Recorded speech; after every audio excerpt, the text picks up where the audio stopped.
Eagle Nation, welcome into another edition of Eagles in Their Nest as we're catching up with student athletes from all across Georgia Southern athletics in this unprecedented time in which we're existing, seeing how our student athletes are adjusting not being in Statesboro. I'm the voice of the Eagles, Danny Reed. Today we have the pleasure of talking with sophomore men's basketball forward Elijah McCadden. Appreciate the time today, bud. Sir, thanks for having me. You've been back in North Carolina for almost a month now. Describe for a student athlete who had their season taken away what this has been like. It was just kind of crazy because you never seen anything like it. It didn't just end our season, it ended everything. So having to just go home, like we're not even at school going to classes or anything. It's not just the sports part of it. So it's just from going to being around our teammates and our coaches and our other classmates every day, just being at home is kind of different. I want to go back to the game against Georgia State, that quarterfinal game up in Atlanta. Had just beaten them a couple of weeks before for the first time up there in 28 years. You beat them for a shot at the semifinals, and then the next morning, it's gone. Everything's taken away. What was that like? It was kind of crazy because at first we thought it was a couple tournaments that were canceled, but we thought like one of ours was gonna be the only one. So we were kind of upset about that. We didn't realize they was gonna end the whole NCAA tournament and stuff like that because we were really looking forward to going to New Orleans because we had momentum, like you said. We had won a couple games, and we thought we were going to go down there and win. So the coronavirus just kind of messed everything up. So knowing that you had to get on a bus up in Atlanta and come back to Statesboro instead of going to the airport to fly to New Orleans, when did it sink in that this was something pretty serious?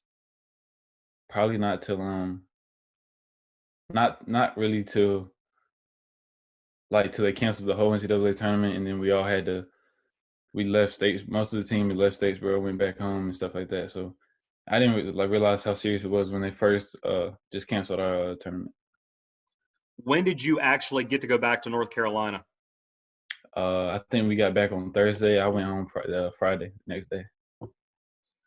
Basically, for the last month, you've tried to not only keep yourself in some shape, but with online classes starting, and oh, by the way, you have a new head coach. We'll get into all that in just a moment, but specifically for the fact that all of your classes in sports management now online, what kind of an adjustment has that been for you? It wasn't that difficult for me because like last summer I had took all my classes over the summer online, and then like two of my classes this semester were already online. So it was really it was 3 more classes, but it wasn't that difficult for me because it's something I've done before. So I was kind of used to it. All right, since you've done both, taking classes online and being in an actual classroom with the instructor and with other students, is there a preference for you? Me, I like them online because it just gives me the freedom and the time during my day to do whatever I want, like plan out my day how I want to with workouts and practices and stuff like that. How have you been able to stay in shape? Really just working out in my backyard on my back porch and just like running around the neighborhood and stuff like that. How creative had you had to get? That basically tells you right there. There's no really any gyms over anything, so having to work out on my back porch with on the back porch and in my backyard and having to just go for runs in the neighborhood to stay in shape is kind of difficult because you're not really you're still not game shape because you can't really go up and down on the floor, but that kind of explains it for you. Throw in the fact that you've got a new head coach. Brian Berg was announced just a few days ago. You haven't met him yet, but I would imagine that you've had communication with him. But what is that process been like?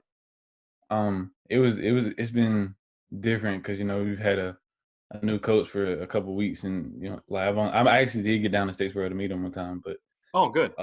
Yeah, but I like him as a coach. I think he's gonna be a really good coach for us. But it's been different to not be able to see your coach every day and also get to work with him and stuff like that.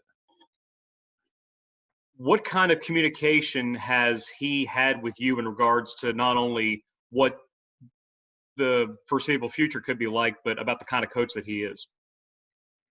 He talks to me daily about how he's big on like the defensive end and the process, that what he calls the process of just the daily routine of getting better each and every day. And it's not instead of looking at your end goal, looking at just getting better each and every day. And that's how basically he said he won in like Texas Tech and basically everywhere he's been. That's been the process to him winning. Now, I understand he's into some numbers. He's very analytical. Yeah. What kind of things has he talked to you in regards to that? Basically, he helped me actually already break down my game from last season. Like the shots I missed on specific shots being like 9 for 34 on floaters and 8 for this different kind of shot on 8 for something on mid range or something. And I was 35% on three, and he wants to make a jump, be a 50, 40, 90 kind of stuff. So he's really big on the numbers and stuff like that, So percentages and all that. you were 9 for 34 on floaters last year? Yeah, I don't think that's right, but that's what he said. Going back over your personal numbers, twice as many points as your freshman year, almost twice as many rebounds, double the number of steals. You mentioned the 35% from three.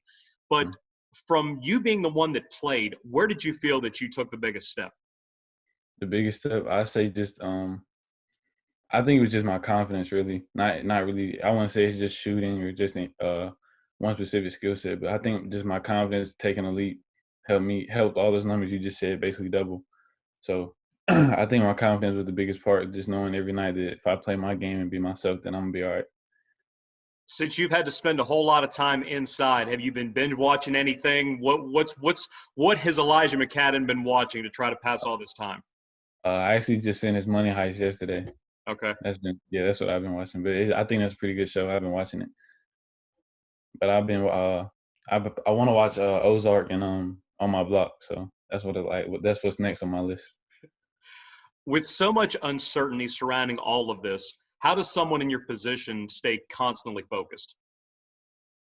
I mean, it's not really. I don't think it's hard. It's kind of you had, like you said, you got to be more creative because you're at home most of the time and there's not really too many places you can go. But I'm still focused, just working on doing what I can to work on my game every day. Because when this is over, I want to be able to still be at the best level I can possibly be at. All right, we'll close out today with what do you think it's going to be like when everything resumes to whatever it used to be? I mean, hopefully it's the same as before.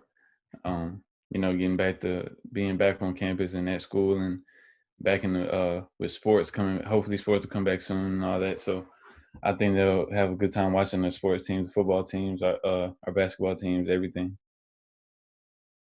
Elijah, appreciate your time today. Stay safe and stay healthy, and we'll get back with you real soon. You too. Appreciate it. That's been sophomore forward Elijah McCadden on this edition of Eagles in Their Nest. Eagle Nation, stay happy, stay healthy, stay safe, and GATA.